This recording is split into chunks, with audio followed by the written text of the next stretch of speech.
Bismillahirrahmanirrahim. Assalamualaikum warahmatullahi wabarakatuh. Segala puji bagi Allah yang mana telah melimpahkan dan banyak nikmat dan karunia-Nya kepada kita semua, yakni berupa nikmat kesehatan, nikmat lapang, hingga nikmat yang tiada naiknya, yakni nikmat iman dan Islam.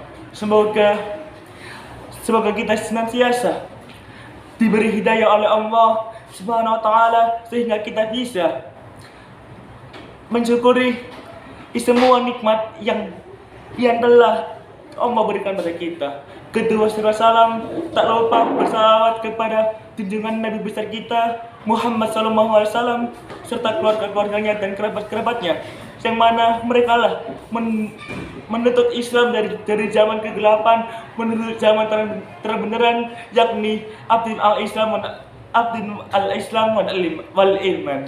Semoga kita kelak mendapatkan syafaat di yaumil qiyamah. Amin amin ya rabbal alamin. Penonton yang dirahmati oleh Allah Subhanahu wa taala, izinkan saya pada kesempatan kali ini bersahabat tentang salat. Allah Subhanahu wa taala dan Rasul-Nya telah menurunkan firman-firman-Nya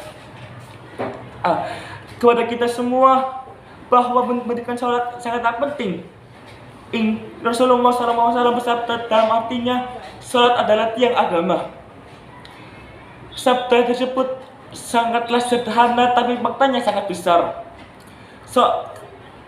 Kalau kita tidak melakukan salat, seperti dibaratkan tiang itu rapuh, hutan rubuh, sehingga bangunannya juga ikut roboh karena tiada penyangganya. Rasulullah SAW bersabda diriwayatkan oleh Imam Bukhari yang artinya, seandainya mereka tahu pahala salat subuh dan salat asar, niscaya mereka akan mendatangi meskipun udah merangkak. Dalam setiap salat subuh kita jalankan, terdapat banyak keutamaan yang bisa kita dapatkan. Salah satunya keutamaan yang bisa didapatkan dengan melaksanaan salat subuh, yaitu dapat mendapatkan persaksian dari malaikat subuh. Begitu juga dalam salat wajib yang lain, Allah SWT selalu menawarkan pahala yang banyak kepada hamba-hambanya. Hadirin yang dirahmati oleh Allah, dalam pelaksanaannya, salat tidak hanya menjadi sekedar kewajiban, harus dikerjakan lebih dari itu. Salat merupakan salah satu bukti seseorang beriman pada Allah Subhanahu wa taala. Berapa banyak sekarang manusia dengan mudahnya, bahkan tanpa ada rasa sesal meninggalkan sholat.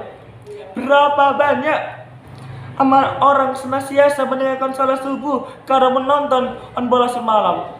Berapa banyak bekerja rela meninggalkan sholat demi kebahagiaan dunia semesta. Pernyataan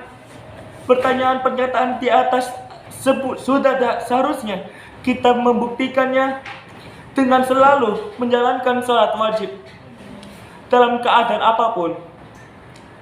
Dalam sebuah hadis sahih menjelaskan bahwa membedakan antara orang mukmin dan orang kafir adalah salatnya. Allah Subhanahu wa taala berfirman dalam surat Al-Maun ayat 4 dan 5 yang artinya, maka celakanya orang-orang yang salat, yaitu orang-orang yang lalai terhadap salatnya. Dalam surat ini Allah Subhanahu wa taala mengawali kata celaka bagi orang-orang yang lalai dalam salatnya, karena kalimat celaka ini seringkali tidak oleh Allah Subhanahu wa taala. digunakan untuk menasehati orang-orang kafir. Dengan arti lain bahwa orang-orang yang lalai terhadap sholatnya maka disejajarkan dengan orang-orang kafir. Sehingga kita tidak heran jika dalam hadis Nabi Muhammad SAW yang telah dijelaskan sebelumnya bahwa yang menjadi pembeda antara mukmin dan kafir adalah salatnya. Penonton yang dirahmati oleh Allah, sebagaimana yang telah disampaikan oleh Rasulullah SAW dalam hadis yang mengenai keutamaan sholat, maka sebagai umatnya melakukan sholat wajib 5 waktu.